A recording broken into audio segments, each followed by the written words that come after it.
आपकी जवान बेटी बिस्तर पर लिहाफ और रजाई के अंदर मोबाइल चला रही है और फेसबुक चला रही है, एंड्रॉइड मोबाइल इस्तेमाल कर रही है, आपको गुस्सा आना चाहिए। आपको गुस्सा आना चाहिए कि आपकी बीवी पूरे दिन बाजार में शॉपिंग करती रही और शाम को घर आई। आपको गुस्सा आना चाहिए कि बेपर्दगी के साथ वो घर से निकली तो किसकी इजाजत लेके गई। आपको गुस्सा आना चाहिए कि आपकी बेटी स्कूल जाती है तो किसके साथ जाती है और किसके साथ आती है। उसके आने और ले जाने के लिए कौन, आपने किसको मुतय्यन किया है। अकेले अगर जाती है या मोहल्ले की चंद सहेलियों के साथ जाती है तो आपको उन मोहल्ले और गांव की चंद सहेलियों पर एतबार कैसे है, क्योंकि सहेलियां एक दूसरे की सहेली होती है। तुम मेरी मत कहना, मैं तुम्हारी नहीं कहूंगी। तुम अपने बॉयफ्रेंड के साथ जाओ, हम अपने बॉयफ्रेंड के साथ जाते हैं और घर जब पहुंचेंगे तो हम लोग एक साथ हो लेंगे, तुम हमें फला जगह पे मिल जाना।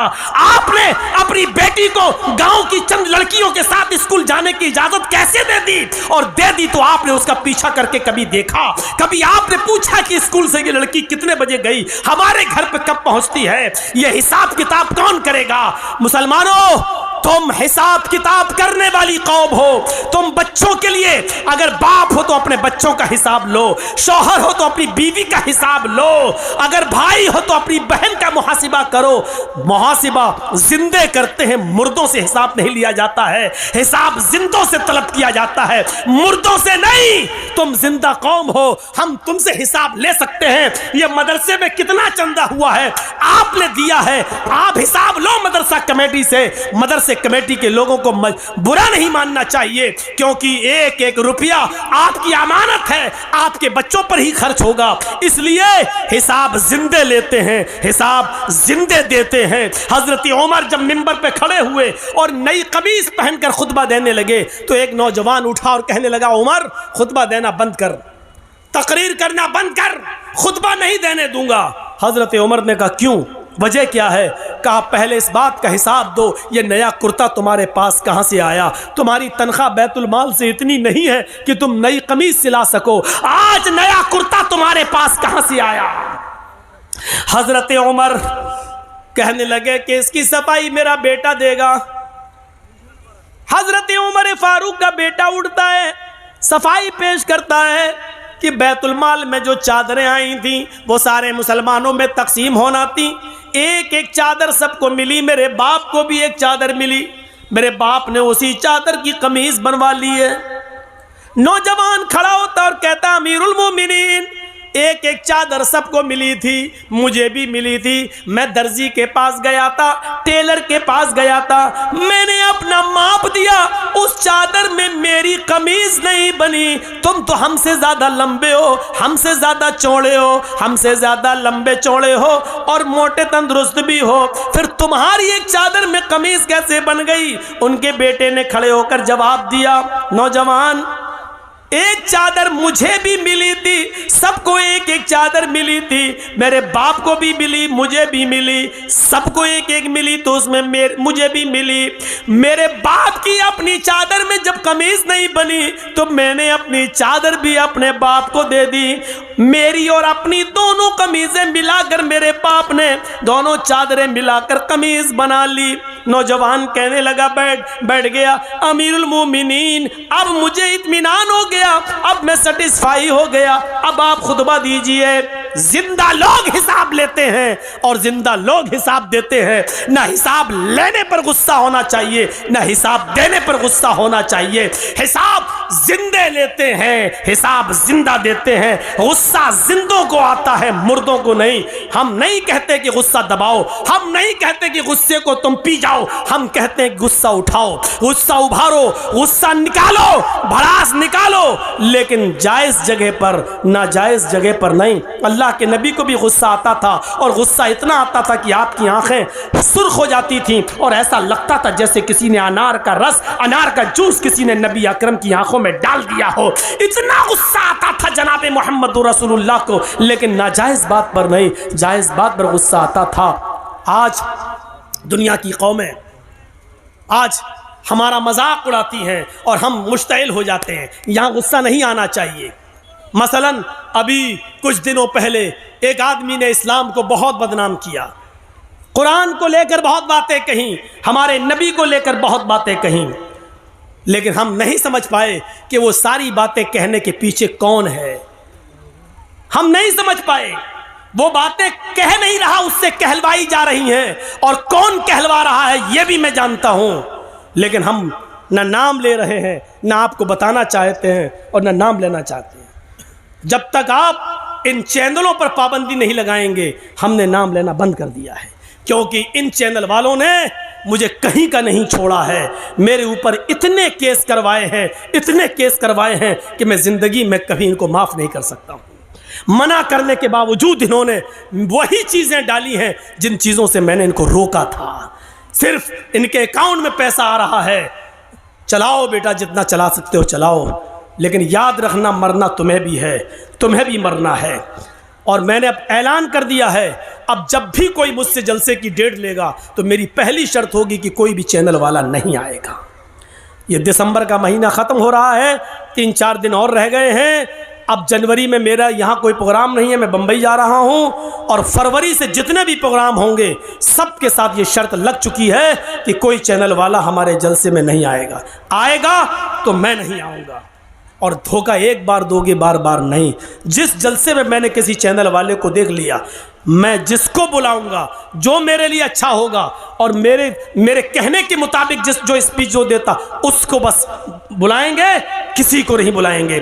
जो मेरे कहने पर चलेगा बस वही, और वो 1-2 आदमी है, इससे ज़्यादा मैं किसी को इजाज़त नहीं दूंगा। ये 1 फरवरी से मैं ये कानून नाफिज कर दिया हूँ। दिसंबर तक चूँकि दे चुका था प्रोग्राम, इसलिए मैं किसी को रोक नहीं पाया। याद रखिए, आज तक, आज की तारीख बता रहा हूं, अब तो 26 हो गई, 25 तारीख को ये जलसा रखा था हमारे मुखिया जी ने। 25 तारीख मैं बता रहा हूं आपको, मैं आपके बिस्तर पर लेटा हूं मुखिया जी के घर, और जी हिंदुस्तान में आज भी मेरे बारे में चलाया गया है। आज भी जी हिंदुस्तान मुझे दिखा रहा है, आज भी उसने यही बिहार और बंगाल की तकरीरों की कटिंग आज भी उसने पेश की है। मैंने तुम्हारा सुअरपना देख लिया है। मैं ये जुमला बोल रहा हूं, तुम्हारी आंखों में सुअर का बाल है। बहुत अच्छी तरीके से मैं समझ गया हूं। इन चैनल वालों को मैं कभी माफ़ नहीं करूंगा। मेरे भाइयों, तकलीफ दिल से होती है। मना करने के बावजूद इन्होंने वही हरामीपना दिखाया है, वही हरामीपना। मुझे इनके माँ बाप से पूछना पड़ेगा, ये तुम्हारी औलाद दिन में पैदा हुई थी कि रात में? तुम्हारी भी बात मानती है कि नहीं मानती है, ये मुझे पूछना पड़ेगा इनके माँ बाप से।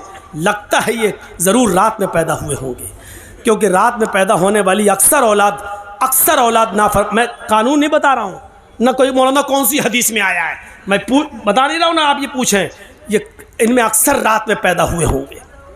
तो मेरे भाइयों, कहना तो बहुत कुछ चाहता हूँ, लेकिन छोड़ देता हूँ।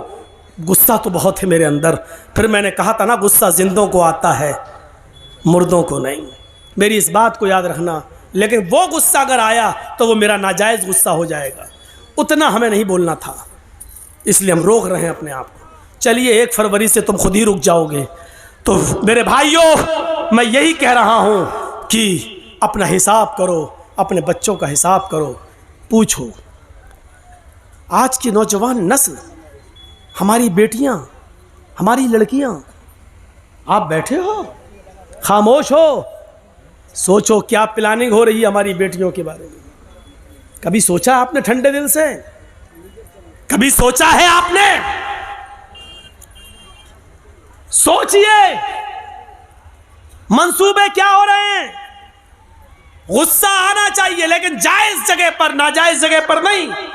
एक आदमी को साथ मिला सरकार का, गवर्नमेंट का, और उस आदमी ने कुरान का मजाक उड़ाया, हमने उसको नंगा किया। एक आदमी जय श्री राम के नारे लगाकर हमें उकसाता है, हमें मुश्ताइल करता है, और हम भी उसके जोश में आ जाते हैं, और हम भी उसके अपोजिट दूसरे नारे लगाते हैं। अरे यही तो वो चाह रहा था, आपने जो चाह रहा था, आपने उसके मकसद को पूरा कर दिया। आपने उसके मकसद को पूरा कर दिया। आपको ऐसा नहीं करना था। नहीं, आपको मालूम है कि हिंदुस्तान में उनका कुछ नहीं होगा। एक है ना डासना का पंडित, डासना का, अरे उत्तर प्रदेश में डासना नाम की एक जगह, वहाँ का एक पंडित है ना, कितना भड़काता है, कितना बरगलाता है। टीवी एनडीटीवी ने तो बाकायदा दिया कि ये अभी तक जेल में क्यों नहीं गया। देखिए कितना बरगलाता है, लेकिन ज़रूरी नहीं कि जो आदमी हमें बरगलाए हम भी उस वैसा ही जवाब दें, कोई ज़रूरी नहीं है। मेरे भाइयों, शॉर्टकट में एक जवाब दे दूं आपको, अक्लमंदी ये नहीं है। अगर कोई पागल कुत्ता मेरे पैर में काट ले, जर्जीस को अगर कोई पागल कुत्ता काट ले, तो क्या जर्जीस भी उस पागल कुत्ते को काटे? बताइए तो, क्या ये अक्लमंदी होगी? अगर कोई पागल कुत्ता काट लिया हमारे पैर में, अब जर्जीस को गुस्सा, कमीने तूने काटा, पकड़ पकड़ पकड़ो, हम भी काटेंगे, पकड़वाया और काट रहे उसको, तो उससे बड़े पागल तो हम हो गए। तो कुछ लोगों का दिमाग खराब हो चुका है। किस नशे में हो चुका है? उनके साथ पुलिस की ताकत है, उनके पास एसएसपी और डीएम की ताकत है, उनके पास हुकूमत की ताकत है। वो जानते हैं हम कुछ भी कह देंगे हमारा कुछ नहीं होगा। इस नशे में, हुकूमत के नशे में, पुलिस और एसपी और डीएम की ताकत के नशे ने उनको पागल कर दिया है। वो हमें बरगलाएंगे। अक्लमंदी यह है कि उनके बरगलाने में हम ना आए। हाथी का काम होता है खामोशी के साथ चलते रहना, और कुत्तों का काम होता है भौंकते रहना। अगर हाथी भौंकने वाले कुत्तों को पीछे मुड़ के देखने लगा तो हाथी जिस मंजिल पे जाना चाहता नहीं पहुंच पाएगा। हाथी चलता रहता है, वो जानता है कि ये कुत्ते हैं, इनकी आदत भौंकने की है, भौंकते रहेंगे, थक जाएंगे, खुद ही छोड़ देंगे। इन भौंकने वाले कुत्तों को उनकी हालत पे छोड़ दो। हम भौंकने वाले कुत्तों का नाम भी ले देते, लेकिन इन यूट्यूबर वालों की वजह से नहीं ले रहे हैं। आप समझ जाओ, और जिसने इन भौंकने वाले कुत्तों को समझ लिया वो पूरी तकरीर समझ गया। समझ लो कि वो कामयाब हो गया। मेरे भाइयों, ये यूट्यूबर वाले तुम्हें समझने नहीं दे रहे हैं, लेकिन हमने तुम्हें समझा दिया इशारों में। जो इन भौंकने वाले कुत्तों को समझ जाए वो पूरा जलसा समझ गया, और समझ लो कि मुखिया जी के कराए हुए जलसे को आपने कामयाब कर दिया। मेरा इशारा समझ जाओ, भौंकने वाले कुत्ते कौन हैं, और हाथी बनने की कोशिश करो। खामोशी के साथ चले जाओ और भौंकने वाले कुत्तों के भौंकने का जवाब मत दो। यही तुम्हें इस्लाम ने सिखाया है। अपनी आदत बदलो, वरना काटे जाओगे और मारे जाओगे, पकड़े तुम ही जाओगे। आपको मालूम है, एक तालाब पर बह रहा था एक नदी, ऊपर पहाड़ से एक नदी के पानी इधर से आ रहा था, नदी बह रही थी, और जहां से पानी बह रहा था वहां शेर पानी पी रहा था, और दूसरी तरफ बकरी पानी पी रही थी। मैं तुम्हारे हालात बतला रहा हूं, सुनो, इशारों में बतला रहा हूं, समझ लो। उधर पानी शेर पी रहा है, इधर पानी बकरी पी रही है। पानी शेर की तरफ से बहता हुआ आ रहा है, और बकरी। मोबाइल अपना बंद करो, मुझे मालूम है आजकल भंगी और चमारों के पास भी मोबाइल होते हैं। बंद करो, यहाँ टूटू हो रही यार। रात के 2:22 पर किसका फोन आ रहा होगा, सोचो तो जरा। तो दिमाग लगाओ बेटा, जिस स्कूल में तुम पढ़ते हो मैं उसका हेडमास्टर रह चुका हूं, ये सब मत बताओ। यहां से सुनिए, जहां से शेर पानी पी रहा है, इधर बकरी पानी पी रही है। तो शेर ने, दोनों ने एक साथ मुंह लगाया। शेर को तो बहाना चाहिए था। शेर ने कहा, है बकरी, तूने मेरे पानी को झूठा क्यों किया? अब देखो, उल्टा बोल रहा है, जबकि पानी शेर झूठा कर रहा है, और पानी शेर की तरफ से बहता हुआ बकरी के पास आ रहा है। शेर का झूठा पानी बकरी पी रही है, लेकिन शेर ने बकरी से क्या कहा, तूने मेरा पानी झूठा क्यों किया? बकरी कहने लगी, जंगल के राजा, मैंने कहां झूठा किया है? पानी तो आपकी तरफ से बहता हुआ आ रहा था, आपका झूठा पानी मेरी तरफ आ रहा था, मैंने तो आपका झूठा पानी पिया। बकरी का ये जवाब सुना शेर ने तो कहा, अच्छा मुंह भी चला रही है, मुझसे बहस भी कर रही है। आया और मारा पंजा और फाड़ दिया बकरी को और खा गया। ये सूरत हाल है तुम्हारी और हमारी। अगर हम जायज बात भी करेंगे तो पकड़ी जाएगी, और वो नाजायज बात भी करेंगे तो नहीं, क्योंकि पावर है, नशा है। नशा उतरता अच्छे अच्छों का उतरा तो तुम्हारा क्या है? फिरौन का उतरा, कारून का उतरा, नमरूद का उतरा, हिटलर का उतरा, तुम्हारा भी उतरेगा। जाओगे कहां? नशा उतरना है, आज नहीं तो कल। और राहत इंदौरी ने कभी कहा था, जो आज साहिबे मसनद हैं कल नहीं होंगे। जो आज साहिबे मसनद हैं कल नहीं होंगे। किराएदार हैं, जाती मकान थोड़ी है। आए, यूपी में हवा बदल रही है, हालात किस तरफ जा रहे हैं हमें मालूम है। बस जरूरत है अक्लमंदी से काम लेने की। बिहार वालों ने थोड़ी सी गलती कर दी, आज बीजेपी और जनता दल यू की गवर्नमेंट बन गई। वो गलती कहां है उस तरफ हम इशारा नहीं करना चाहते। बंगाल वालों ने उस गलती को नहीं दोहराया तो आज पैर उखड़ गए। इसी फर्क को अगर यूपी के मुसलमान समझ लिए तो इंशाअल्लाह उधर की फिजा भी बदल जाएगी। मेरे भाइयों, जरूरत है अक्ल और शऊर से काम लेने की। यह नहीं देखना है हमारा कौन तुम्हारा कौन, यह देखना है कि हमारा कम नुकसान किसमें है और ज्यादा नुकसान किसमें है। इस चीज की जरूरत है आज। आपको मालूम है, अपने अंजाम से बाखबर रहिए। एक मिसाल और देता हूं, बड़ी अच्छी मिसाल है। एक शेर, सुनिएगा मिसाल। ए भैया बैठ जाओ, ए चाय वाले बैठ जाओ, बहुत बिक चुकी है तेरी चाय। बड़ी अच्छी मिसाल है, जरा देखिए। एक जंगल के अंदर शेर भी शिकार के लिए निकला, भेड़िया भी शिकार के लिए निकला और लोमड़ी भी शिकार के लिए निकली। शेर, भेड़िया और लोमड़ी तीनों ने शिकार किया और तीनों ने एक एक शिकार कर लिया। शेर ने हिरन मार दिया, भेड़िए ने बकरी का शिकार किया और लोमड़ी ने खरगोश का शिकार किया। शेर ने कहा भेड़िए से, तुम तकसीम कर दो, बंटवारा कर दो, कौन किसका हिस्सा है, कौन क्या खाएगा। देख रहे हैं, शेर तो राजा होता है, मतलब पावर में। शेर का मतलब आप दिमाग कहीं और ले जाइएगा, मैं नाम नहीं लूंगा इन कमीनों की वजह से।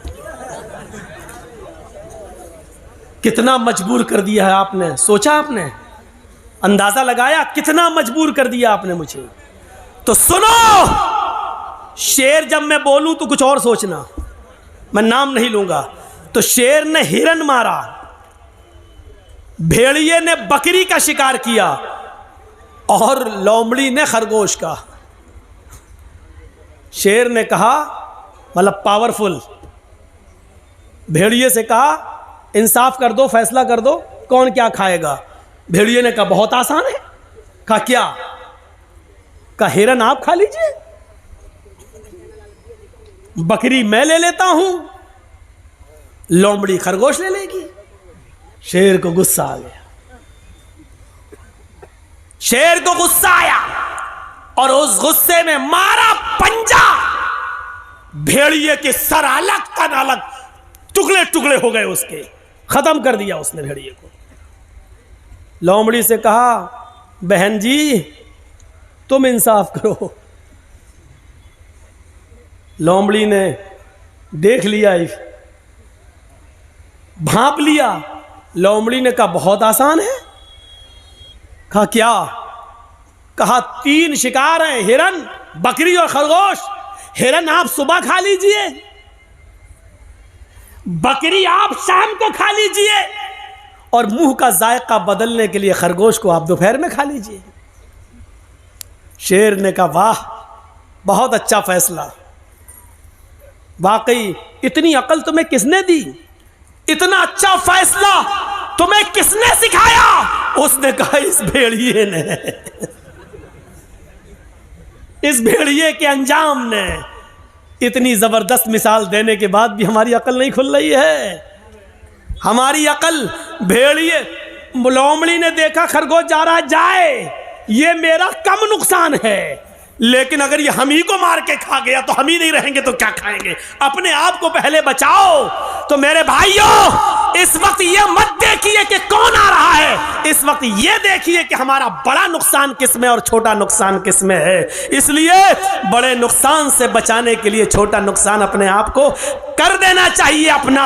इसलिए बिहार वाले बड़े नुकसान को समझ नहीं पाए, छोटा नुकसान नहीं कर सके, इसलिए दोनों नुकसान से महरूम होकर उसी बड़े नुकसान में फिर पल रहे हैं। बंगाल वालों ने लात मार दी, बड़े नुकसान से अपने आप को बचा लिया और छोटा नुकसान उन्होंने कर दिया।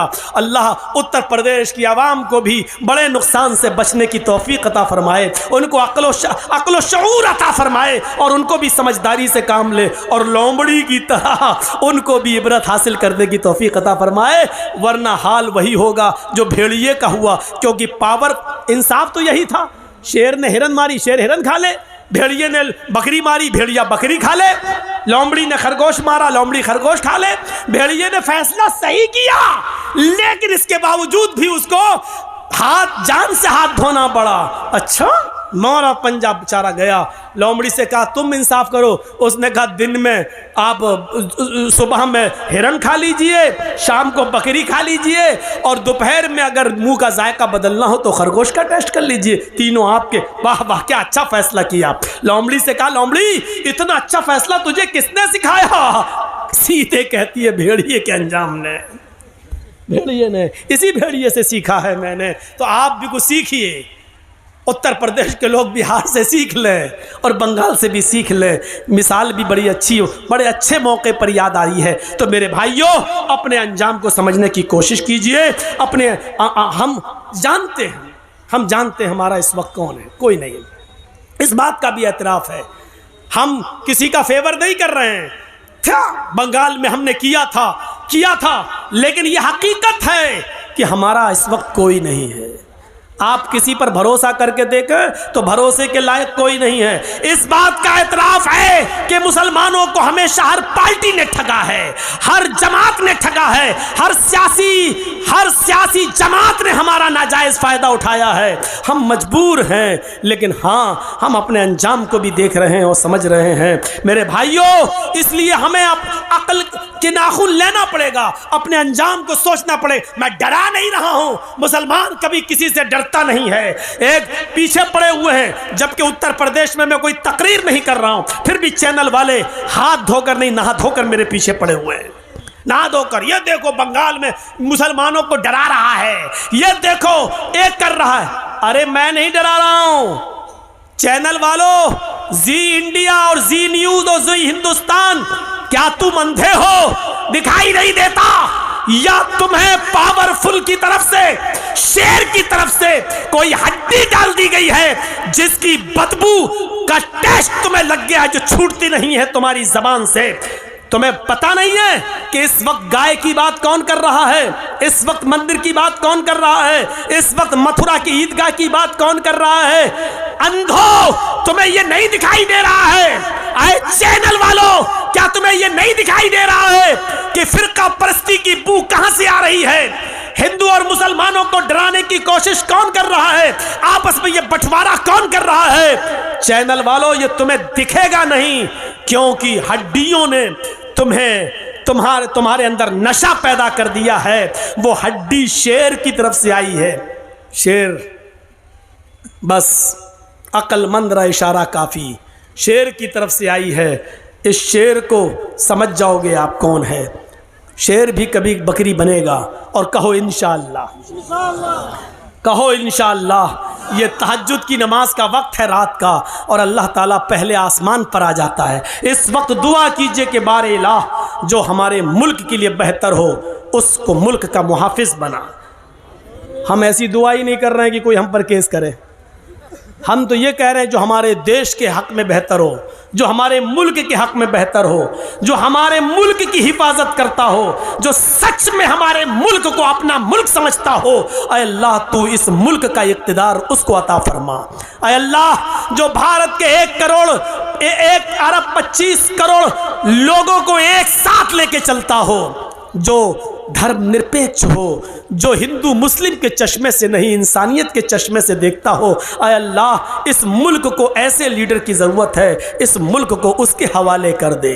आमालुकुम व मालुकुम, जैसे तुम्हारे आमाल होंगे वैसे तुम्हारे ऊपर हुक्मरां मुसल्लत होंगे। हमारे आमाल अच्छे होंगे तो अच्छे हुक्मरां, हमारे आमाल बुरे होंगे तो हमारे ऊपर बुरे हुक्मरां मुसल्लत होंगे। अल्लाह रब्बुल आलमीन से दुआ है कि बारे इलाह, तू हमें हमारे आमाल की इस्लाह करने की तौफीक अता फरमा और फिर तू हमारे ऊपर अच्छे हुक्मरानों को मुसल्लत फरमा दे। बारे इलाह, हम तुझसे दुआ करते हैं कि इस मुल्क में अमन पैदा फरमा दे, सुकून पैदा फरमा दे, शांति पैदा फरमा दे।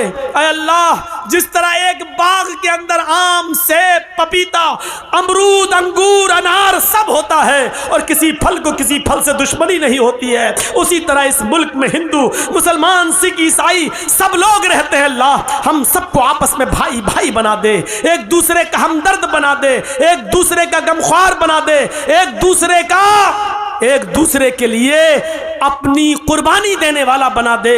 ऐ अल्लाह, एक दूसरे का दर्द कांटा हिंदू को चुभे तो उसका दर्द मुसलमान अपने दिल में महसूस करे और कांटा मुसलमान को चुभे तो उसका दर्द हिंदू अपने दिल में महसूस करे। हमें ऐसा एक दूसरे का हमदर्द बना दे। ऐ अल्लाह, गंगा जमनी तहजीब जो हमेशा हमारे मुल्क में कायम रही, कुछ लोग इस गंगा जमनी तहजीब को मिटाना चाहते हैं। बारे इलाह, जो लोग हिंदू मुस्लिम एकता को मिटा रहे हैं, अल्लाह तू उनको मिटा दे।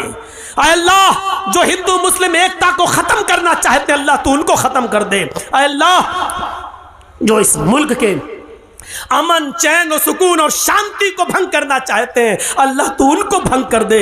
ऐ अल्लाह, जो इस मुल्क में फसाद बर्पा करके इस मुल्क को जंग की आग में और गिरा युद्ध में घुसेड़ने की और धंसाने की कोशिश कर रहे हैं, अल्लाह तू उनको इस मुल्क से मिटा दे और उनका सफाया कर दे। इस मुल्क की हिफाजत फरमा। ये मुल्क हमारा मुल्क है, ये 1 अरब 25 करोड़ देशवासियों का मुल्क है। हिंदुओं ने भी, मुसलमानों ने भी इस मुल्क को आज़ाद कराया है। ऐ अल्लाह, इस मुल्क के अमन और चैन से कुछ लोग खिलवाड़ कर रहे हैं, अल्लाह तू उनको खिलौना बना दे, उनको निशाने इबरत बना दे। जिस तरह हिटलर बना, हज्जाज इब्ने यूसुफ बना, जिस तरह और लोगों को तूने निशाने इबरत बनाया, बारे अल्लाह तू उनको भी निशाने इबरत बना दे। बाद में आने वाली नस्ल उनके जुल्म को याद करे, उनके सितम को याद करे। 11:30 बजे 11:40 पर मैं आया था और फिर 12:40 पर, और मेरा 2 घंटे का तकरीबन पूरा वक्त हो गया है, 1:45 तो हो ही गया है। तो मेरे भाइयों, हम अल्लाह से दुआ करते हैं कि बारे इलाह हमें अक्ल शऊर से काम लेने की तौफीक अता फरमा। बारे इलाह, जब तक तू हमें जिंदा रख, इस्लाम पे जिंदा रखना, और जब हमारा खात्मा हो तो ईमान पर हमारा खात्मा फरमाना। और आखिरी ऐलान ये आपसे कि मदरसे 2 साल कोरोना का शिकार रहे हैं और नहीं चल सके हैं। आपसे आखिरी गुजारिश, आपने किसके हाथ में किसका क्या ताउन किया है मुझे नहीं मालूम, लेकिन मेरे हाथ